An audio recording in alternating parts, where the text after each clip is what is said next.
बुद्धं नमामि।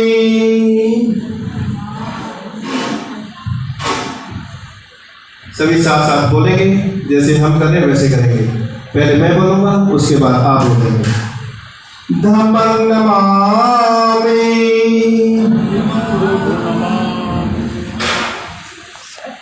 संघं नमामि,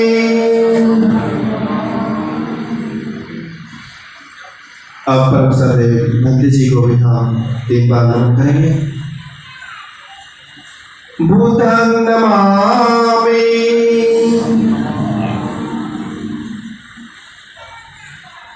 धम्मं नमामि, संघं नमामि।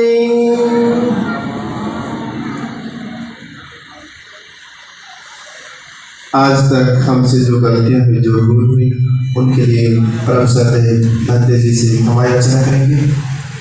ये पाली भाषा है और जो लोग इस सभा में बैठे हैं, मेरा आपसे निवेदन है, पहले ध्यान से सुने और फिर ध्यान से बोले, क्योंकि सच्ची श्रद्धांजलि, सच्चा यहाँ पर आना वही होगा जैसा हम इसमें शामिल होने जा रहे हैं। अवकाश वंदामि भंते, सभी बोले, सभी हाथ जोड़ करके बोले पूरी श्रद्धा के साथ। दवार तेरे कर्तं सबक अपराधं खमतु मे भंते द्वितीयंपि अवकाश वंदामि भंते दवार तेरे कर्तं सबक अपराधं खमतु मे भंते तदीयंपि अवकाश वंदामि भंते दवार तेरे कर्तं सबक अपराधं खमतु मे भंते। यमं वदामि अभिवादन शीलस्य निचंग वड्डा पच्चानो चत्तारो धम्मा वदन्ताय वन्नो शुभं फलं खमामि खमामि खमामि। अब हम त्रिशूल और पंचशील के लिए याचना करेंगे। ये वही त्रिशूल और पंचशील है जो भगवान तथागत गौतम बुद्ध अपने सभी श्रेष्ठ उपासकों को दिया करते थे, ताकि इस पर चल करके सभी सुखी रहे, सभी निरोग रहे। तो आइए, जैसे मैंने कहा, पाली भाषा है। पाली भाषा जब ध्यान से सुनते तो ध्यान से बोलते हैं। पहले ध्यान से सुने, उसके बाद बोले। अवकाश अहं भंते तीसरे सह पंचशीलं धम्मं याचामि अनुग्रहं कृत्वा शीलं देत मे भंते द्वितीयंपि अवकाशं भंते तीसरे सह पंचशीलं धम्मं याचामि अनुग्रहं कृत्वा शीलं देत मे भंते तदीयंपि अवकाशं भंते तीसरे सह पंचशीलं धम्मं याचामि अनुग्रहं कृत्वा शीलं देत मे भंते।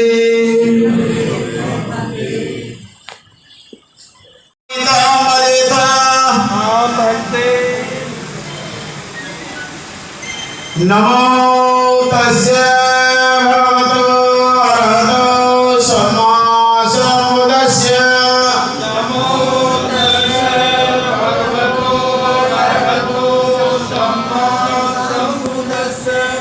बताओ।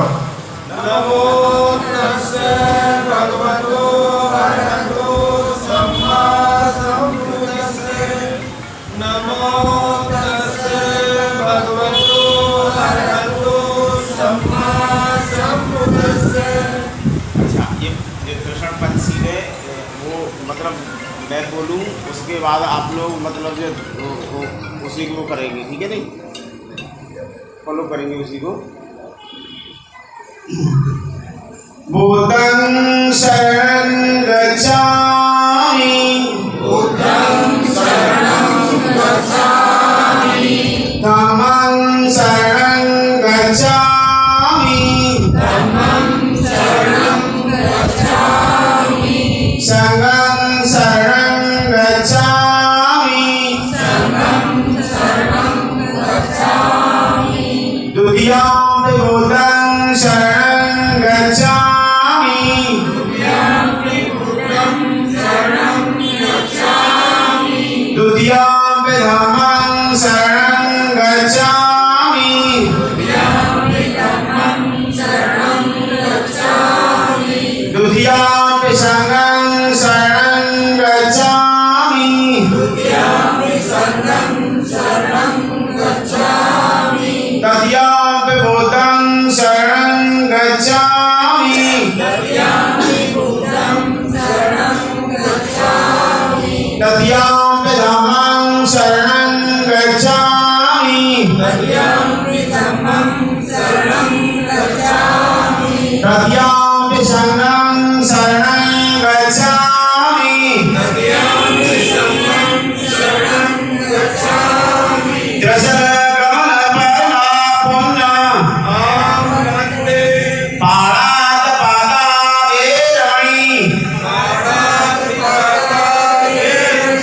सिक्खापदं समादयामि, सिक्खापदं समादयामि, आदरदाना वेरमणि, आदरदाना वेरमणि, सिक्खापदं समादयामि, सिक्खापदं समादयामि, कामेषु मिथ्याचारा वेरमणि, कामेषु मिथ्याचारा वेरमणि, सिक्खापदं समादयामि,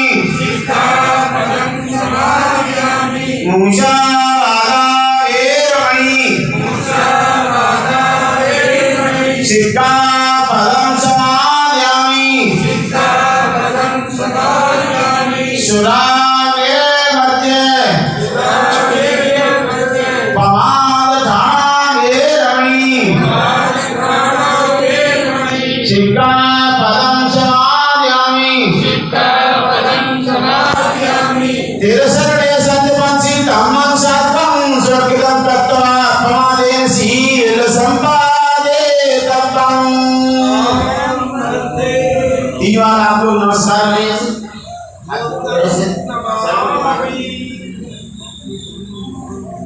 धम्मं नमामि,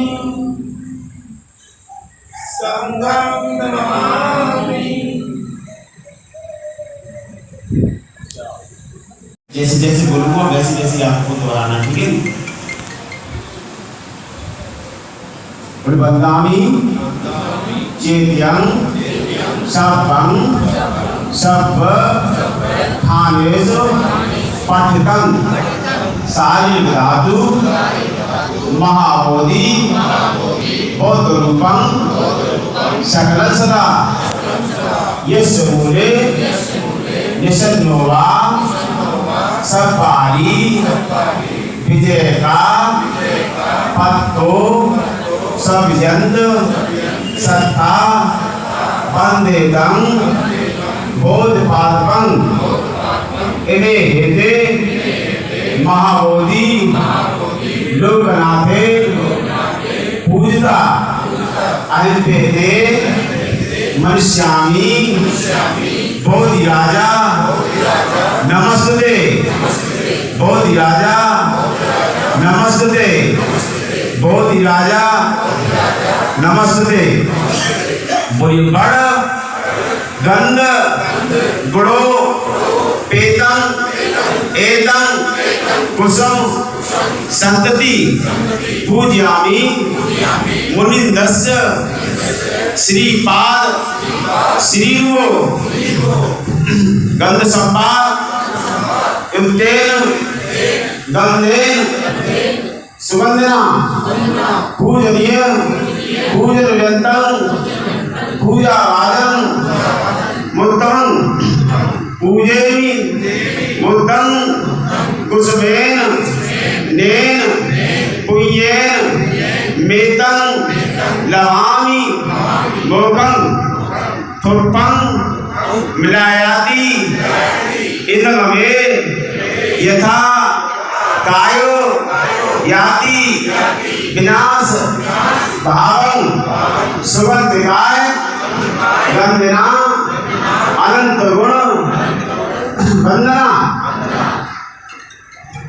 धूप बनाए सुगंधेन पूजयामि तथार्थं कलशारप दृतेन दीपेन तम धनुषना त्रिलोक दीपं संबुद्धं पूजयामि तमोलदं अथवा सिद्धू नो बंते भोजनं परकपितं अनुकंपाय उपादाय पटरन हाथु मुद्दं इमान अध्याय धम्मागम पटपतिया बुद्धं पूजयामि इमाय धम्मागम पटपतिया धम्मं पूजयामि इमाय धम्मागम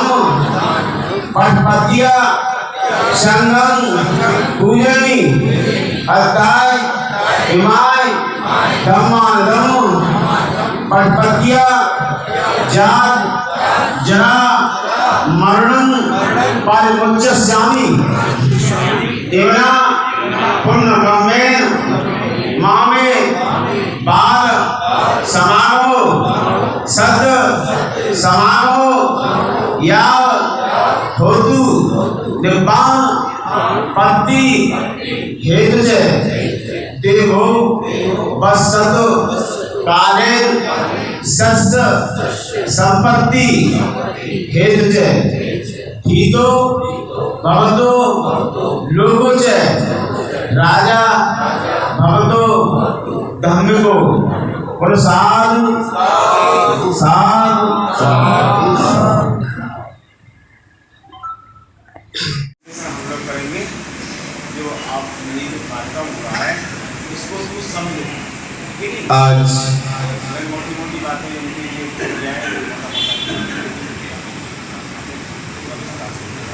परम श्रद्धेय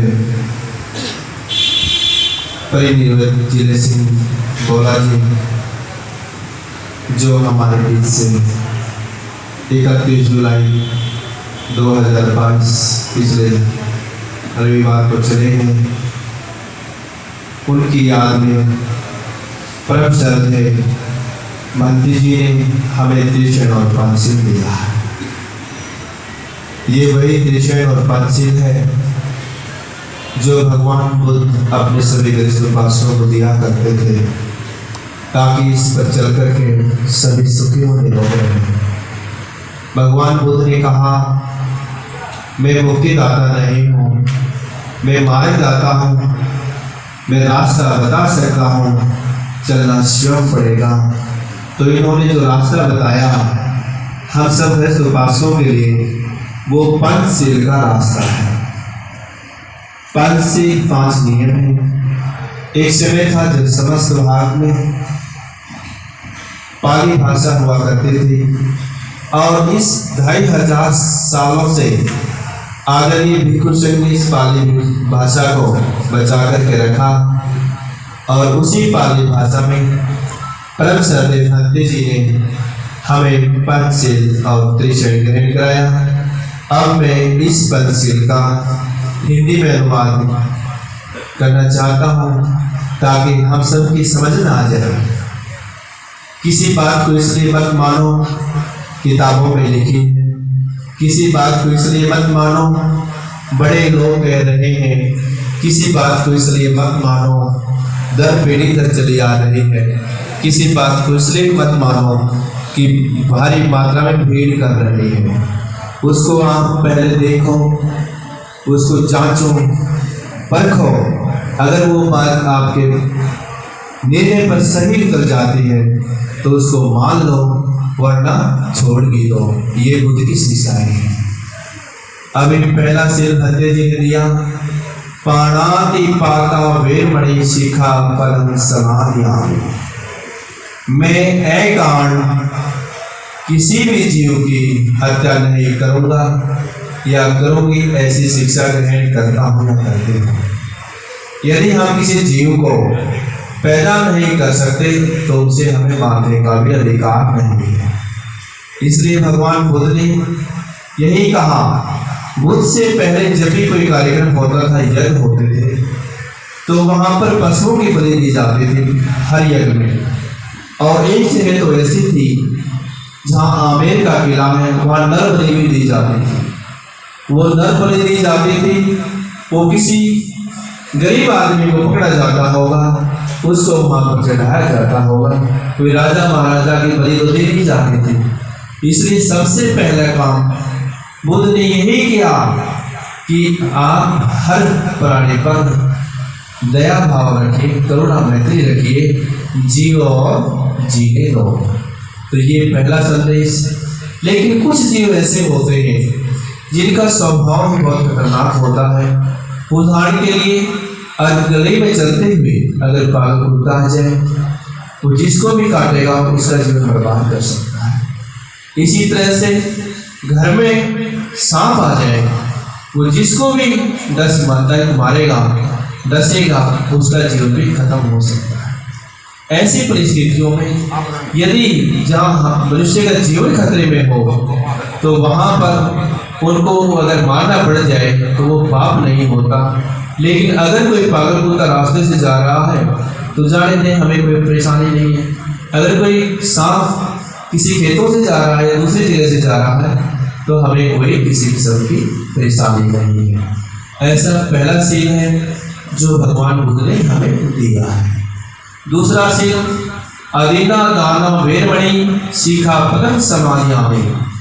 मैं चोरी नहीं करूँगा, चोरी की गई वस्तु को अपने घर में नहीं रखूँगा, ना ही किसी चोर को अपने घर में आश्रय दूंगा। ऐसी शिक्षा ग्रहण करता हूँ या करती हूँ। तो फिर हम उस वस्तु को या तो खरीद सकते हैं या उधार लेकर के अपना काम चला सकते हैं। इस तरह से ये दूसरा सीख, यानी चोरी नहीं करनी है, चोर को अपने पास ही रखना है, ना ही चोरी की गई वस्तु को अपने घर में रखना है। ये दूसरा सीख हमें दिया।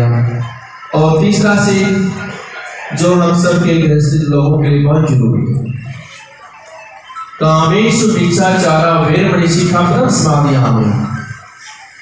मैं व्यभिचार से दूर रहने की शिक्षा ग्रहण करता हूँ या करती हूँ। ये ऐसा सीन है, जो भी व्यक्ति जिस घर में भी इसका इस सील को तोड़ा जाता है या टूट जाता है, उनकी गृहस्थी तबाह हो जाती, बर्बादी हो जाती है। फिर उम्र कोई मायने नहीं रखती, चाहे कोई 50 साल का व्यक्ति हो, चाहे कोई 25 साल का व्यक्ति हो। ये जो व्यभिचार है, कोई भी व्यक्ति अनैतिक संबंध स्थापित करता है अपने पति पत्नी के रिश्ते को छोड़ करके, तो उसे हम व्यभिचार कहते हैं। चाहे वो रजामंदी से हो, चाहे सहमति से हो, चाहे वो जबरदस्ती हो। वरना समाज में जो महिलाएं हैं उनके लिए पुरुष जो बड़े हैं वो पिता के समान हैं, जो साथ के हैं वो भाई के समान हैं, और जो छोटे हैं वो पुत्र के समान हैं। जो महिला पुरुषों को पिता, भाई और पुत्र की दृष्टि से देखती है, उनके साथ वैसा व्यवहार करती है, तो वो समाज में जहाँ भी रहेगी सम्मानित जीवन जिएगी। इसी तरह से पुरुष महिलाओं के प्रति जो बड़ी है वो माँ के समान, जो साथ की है वो बहन के समान, और जो छोटी है वो बेटी के समान। जो पुरुष महिलाओं को माँ बहन बेटी की नज़र से देखता है, उनके साथ वैसा ही व्यवहार करता है, वो समाज में जहाँ भी रहेगा सम्मानित जीवन जिएगा। तो जिसने भी इस रिश्ते को गलत नज़र से देखा, गलत किया है, तो हम सब गृहस्थी लोग हैं, हम सब जानते हैं, तो उनके घर बर्बाद हो जाते हैं। इसलिए भगवान बुद्ध ने तीसरे सील पर बहुत ही ज़्यादा महत्व दिया है। चौथा सील, मूसा वादा वेरमणि शिखा पदम समाधियामि। मैं झूठ, कपट, छल, निंदा, चुगली से दूर रहने की शिक्षा ग्रहण करता हूँ या करती हूँ। देखिए, जब हम फुर्सत में होते हैं, जब हमारे पास कोई काम नहीं होता है, तो जब हम आपस में मिलते हैं तो एक दूसरे की निंदा चुगली करते हुए बड़ा आनंद आता है।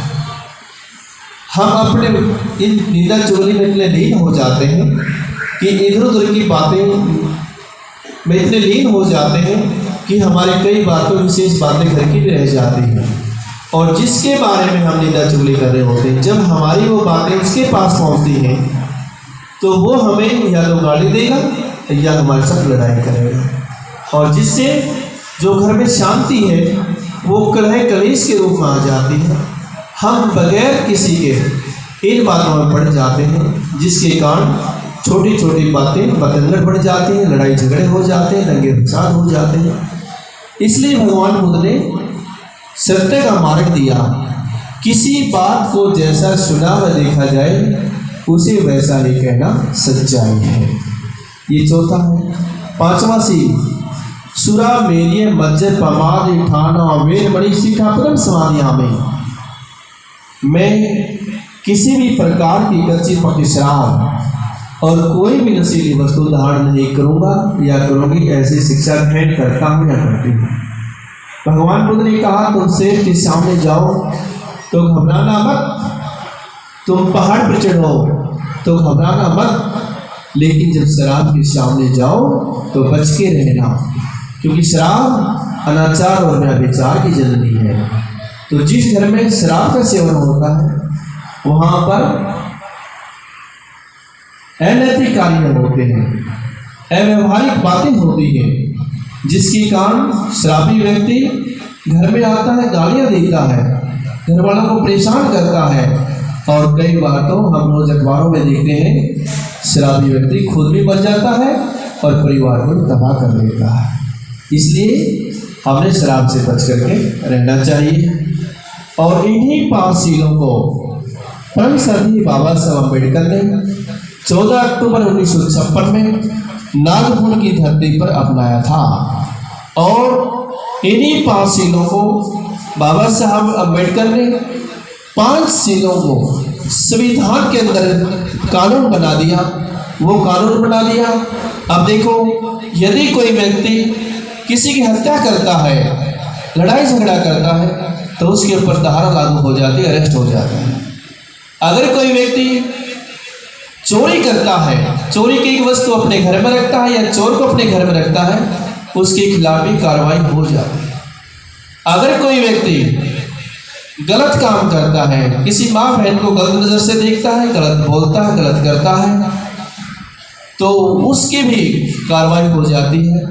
और इसी कार्रवाई के फलस्वरूप आज कानून के दायरे में बड़े बड़े धुरंधर आज जेलों में पड़े हुए हैं। और चौथा, जो व्यक्ति झूठ बोलता है, झूठी गवाही देता है, उसके खिलाफ भी कार्रवाई हो जाती है। और 5वां, जो व्यक्ति शराब पी करके, नशा करके दंगा फसाद करता है, उसके खिलाफ भी कार्रवाई हो जाती है। इन 5 सीलों को जो भगवान बुद्ध ने हमें दिए थे, परम श्रद्धेय बाबा साहब अम्बेडकर ने कानून बना दिए, ताकि इस देश में रहने वाला हर व्यक्ति अमन चैन शांति से जिए और जीने दे, आगे बढ़े। बोलिए साधु साधु साधु। अब आप लोग सभी हाथ जोड़ करके ऐसे सुनेंगे।